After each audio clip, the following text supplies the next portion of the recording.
Now, I'm always happy to stand corrected, and if there's anything that I ever say in any of these videos that's factually incorrect, more than happy for people to constructively criticize me and tell me where the errors might be in what I'm saying or what I've said.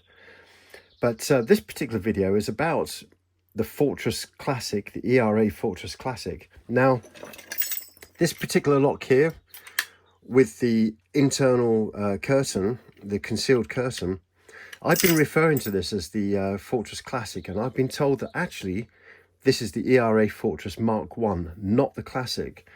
The Fortress Mark 1 had steel levers inside the lock, and it had a brass key, and what was happening is those levers were rubbing the key and wearing it down very quickly, and therefore the lock was not people were unable to open the locks with their keys. Now, to have a concealed curtain inside a lock, it needs to index on something on either side of the case. So if we have a look at the cap here, we can see that there's a raised portion on the cap there, and this curtain indexes over that, and as you can see, it keeps it central so that when it's rotated, it obviously moves centrally to everything else in the lock. Now, this raised part here, which is effectively like a ward, if we were to try and use a pin and cam tool on this, the pin and cam tool does not have a cutout on the side of it to allow it to rotate past that ward. If you take this makeup key, which is the one from the GJ Fortress makeup key set, if we pop that in there, you can see that it's got the cutouts and it's able to rotate round and take that little raised portion, or ward if you like, into consideration so that it can still operate within the lock. So it kind of mirrors the original key. When it comes to opening these, the pin and cam is out. It won't rotate past that. And then if we use a curtain pick wire, for example, a curtain pick wire can also get caught up on that ward on the cap there. But also, when you pop that in there, you will find that sometimes it's very difficult to get underneath lever number 1. You're almost placed straight underneath lever number 2.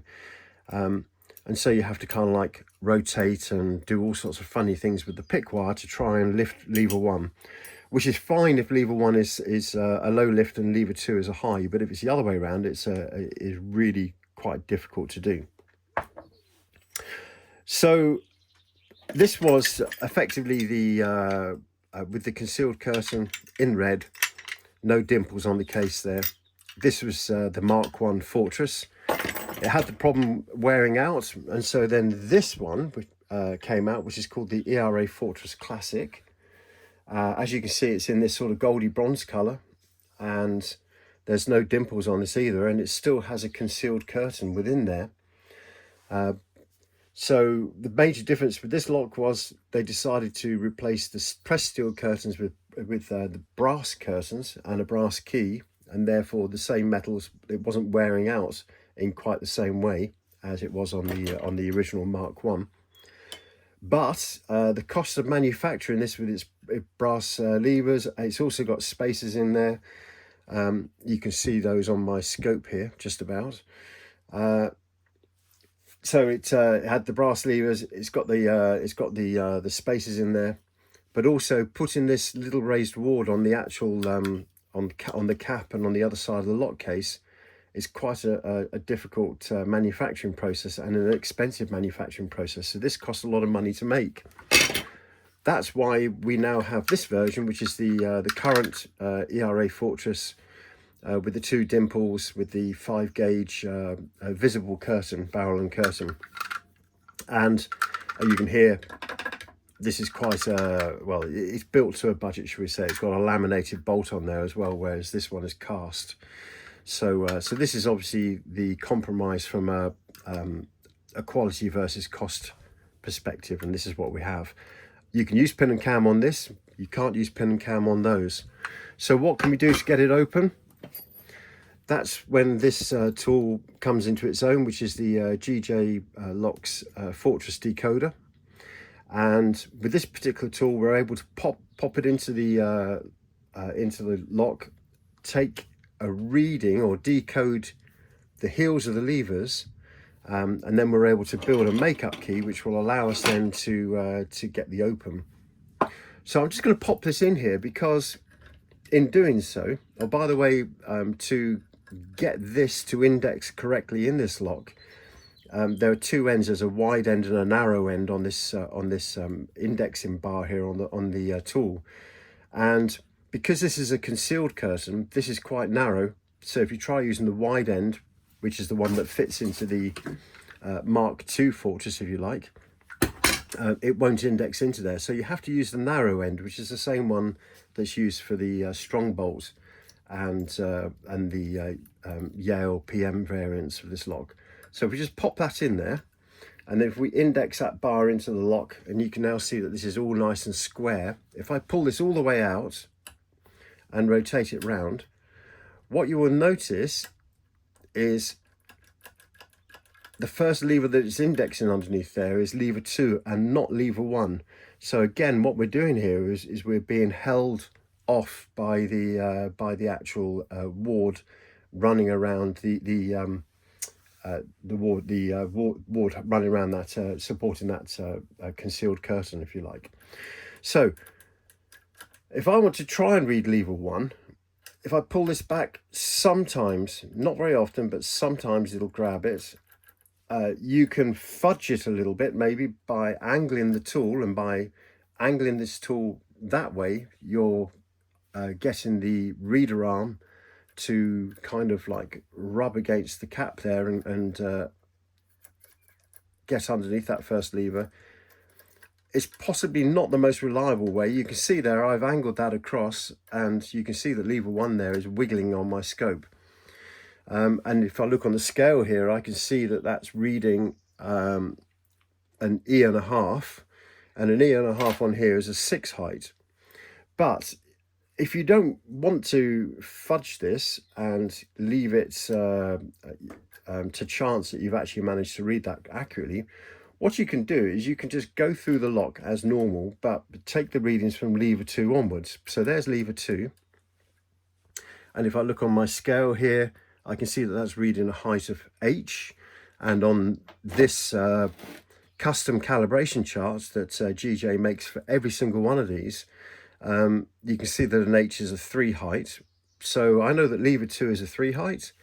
If I push this forward into the lock to the next lever, you can see that actually I'm getting the reader tip here is sliding underneath those first 2 levers unhindered, and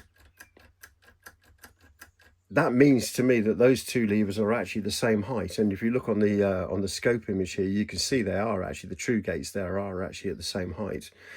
So but if you're never quite sure, just go underneath. It's reading an H there, move it forward, effectively 1 lever. It hasn't changed, and you can wiggle it backwards and forwards, and you can then check that that those 2 are actually the same height. So let's go to the next lever, which is number 4. You can see that the tool's rotated round a whole lot more, and if I look on the scale there, it's now saying I, and if I look on here, I, it says is a lever height 1. So if we look on the actual scope itself, these 2 levers were a 3, and you can see that the anti-pick notch is after the true gate.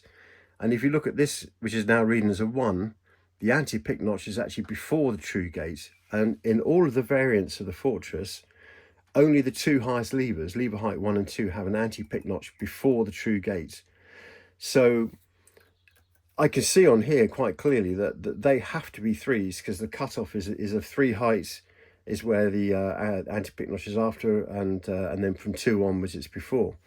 So far we've got 3, 3, and we've got a 1, and then if we go into the to the last lever there, that's reading an H again, and of course it's reading an H because this is an ABA pattern lock. The key's got 7 cuts on it, and for the key to work from both sides, it has to mirror around cut number 4, which is the 4th lever in. And because it has to mirror from that cut, that means you've got no option other than to have lever 3 and 5 the same height, and that's exactly what we're getting here. So this last lever is going to be reading the same as that, which was a 3. So I've got 3 1 3 3, and although this told me that that was a 6 height, let's pretend that we haven't actually read that.